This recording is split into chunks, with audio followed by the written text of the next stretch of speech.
Hi hello everyone, नमस्कार। मैं आशा करती हूँ कि आप सभी हैप्पी हेल्दी एंड फोकस्ड होंगे अपने गोल को लेकर। ये यूट्यूब वीडियो मैं बना रही हूँ आपको एक बेसिक आइडिया देने के लिए कि कैसे हम अपना कैलकुलेशन फास्टर और एक्यूरेट बना सकते हैं। अभी जो मैं शेयर करने वाली हूँ उसकी ज़रूरत ऑलमोस्ट सभी को होती है जो मैथ्स सीखना चाहते हैं या जो मैथ्स में कैलकुलेशन पार्ट को फास्टर और एक्यूरेट बनाना चाहते हैं। तो फिर क्लास शुरू करते हैं।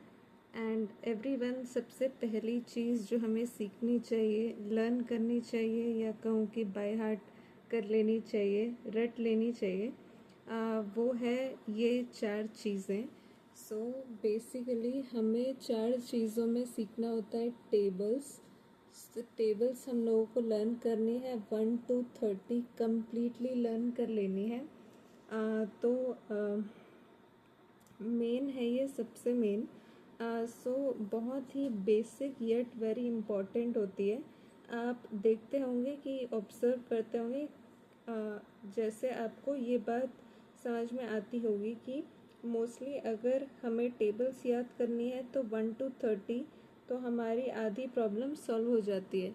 सो बेसिकली होता ये है कि अगर हम लोगों को 1 to 30 टेबल ऑलमोस्ट याद है तो हम क्या कर सकते हैं, इस 1 to 30 के टेबल से अगर कोई भी कैलकुलेशन है, अगर वहाँ पे लिखा हुआ है लेट्स से 171, तो ये नंबर देख के आपको तुरंत ही क्लिक करना चाहिए, माइंड में याद आना चाहिए कि ये तो 19 इंटू 19 इंटू 9 171 होता है।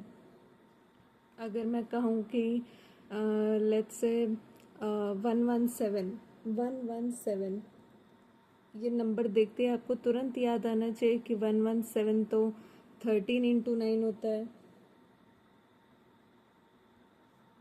सो ऐसे ही बेसिकली नंबर्स देख के ही हम लोगों को समझ में आ जाना चाहिए कि किसका मल्टीपल है या किसके टेबल में आता है या कौन सा ऐसा नंबर है जिससे ये कट पाएगा।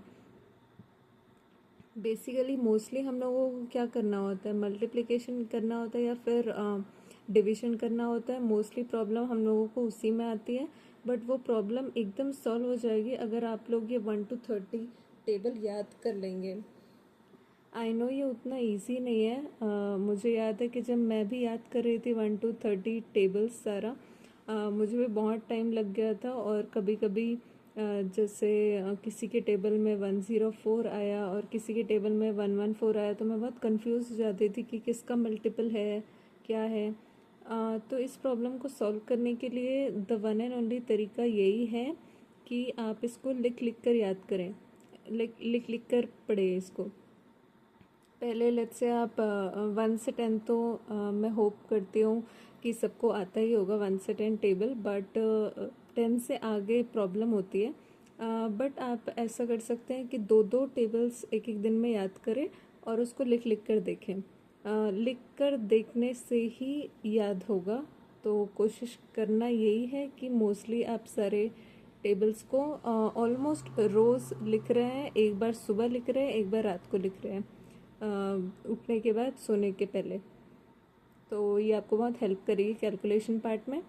ये हो गई पहली चीज़, टेबल्स 1 to 30 ये याद करनी ही है, बाय हार्ट कर लेना है इसको। उसके बाद हमारा आ जाएगा, टेबल्स के बाद स्क्वायर्स हम लोगों को याद करने हैं।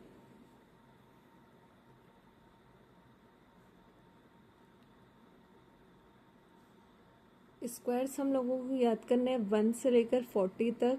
अगेन आई अंडरस्टैंड कि ये उतना इजी नहीं है, बट अगेन हम लोग को बैंक्स के एग्ज़ाम देने हैं, कैलकुलेशन फास्टर करनी है। एंड नॉट ओनली बैंक के एग्ज़ाम, कोई भी एग्ज़ाम देने के लिए, मैथ्स का एग्ज़ाम एटलीस्ट, उसके लिए कैलकुलेशन जितना फास्ट हो, जितना एक्यूरेट हो, बहुत अच्छा हो जाता है। तो इसीलिए हम लोगों को जितना हो सके उतनी चीज़ें अगर माइंड में पहले से रहेगी तो कैलकुलेशन करने में बहुत इजी और क्विक हो जाता है। तो इसलिए स्क्वायर्स हम लोगों को याद करने हैं 1 से लेकर 40 तक। एंड ये उतना डिफ़िकल्ट नहीं होगा। अगेन इसको भी हम लोगों को लिख लिख कर याद करना है और इसी से हमारा हेल्प हो जाएगा। जितना चीज़ें हम समझ पाते हैं, जितना लिख पाते हैं, तो समझ जाना चाहिए कि उतना हमारे दिमाग में बैठ रहा है, याद हो रहा है। तो ये एक बहुत अच्छी चीज़ हो जाएगी अगर टेबल्स याद हो जाएंगे 1 to 30, स्क्वायर्स याद हो जाएंगे 1 to 40। इसका मैं एक एग्जांपल भी दे सकती हूँ। जैसे लेट्स से अगर कहीं पे हम लोगों को ये नंबर दिख गया 441, तो ये नंबर देखते ही तुरंत ये 441 देखकर समझ में आना चाहिए कि ये तो 21 का स्क्वायर है।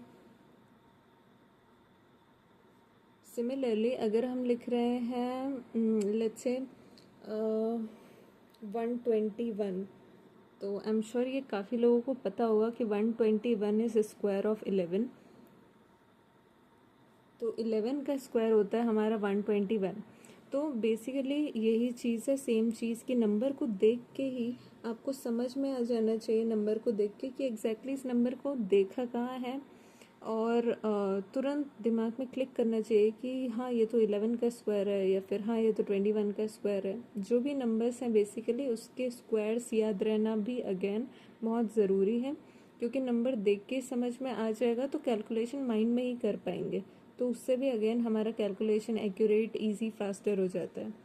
अगेन जो तीसरी चीज़, मेजर चीज़ जो हमें याद करनी ही है वो होता है क्यूब। क्यूब्स एक ऐसी चीज़ है जो ज़्यादा यूज़ होती नहीं है to be honest, but again cube अगर हम लोग 1 to 20 भी याद कर लेंगे तो दैट विल रियली हेल्प।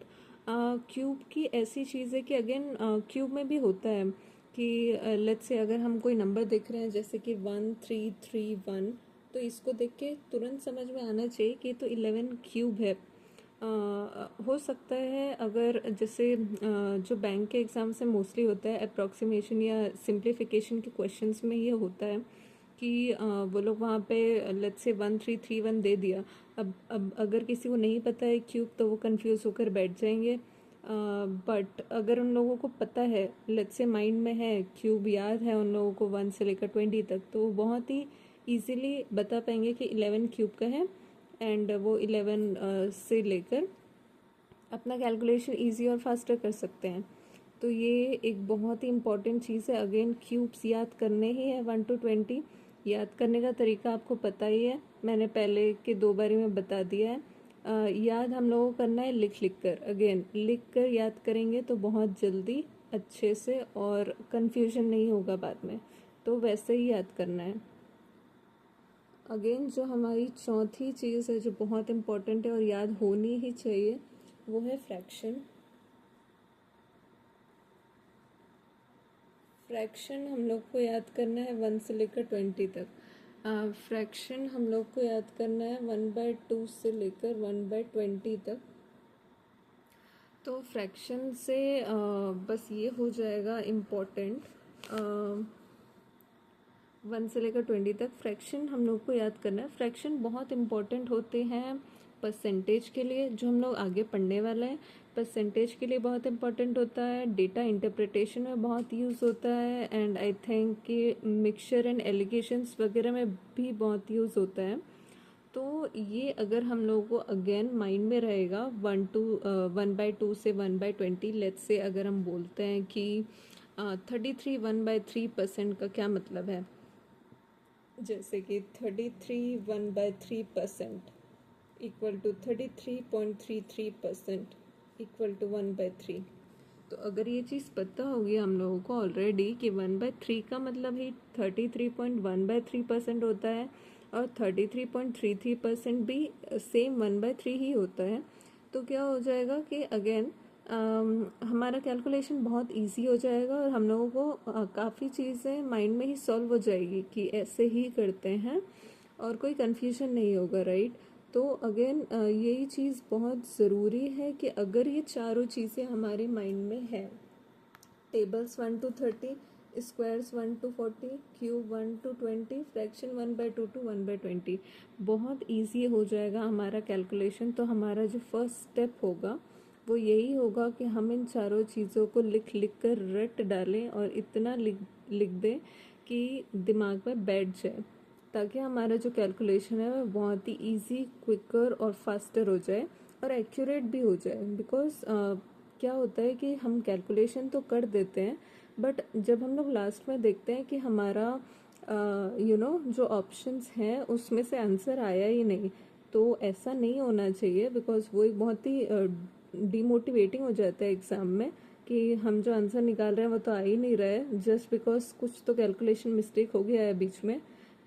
तो कोशिश यही रहेगी अब कि नहीं हो कैलकुलेशन मिस्टेक, और जितना एक्यूरेट हो सके उतना एक्यूरेट हमारा कैलकुलेशन रहे।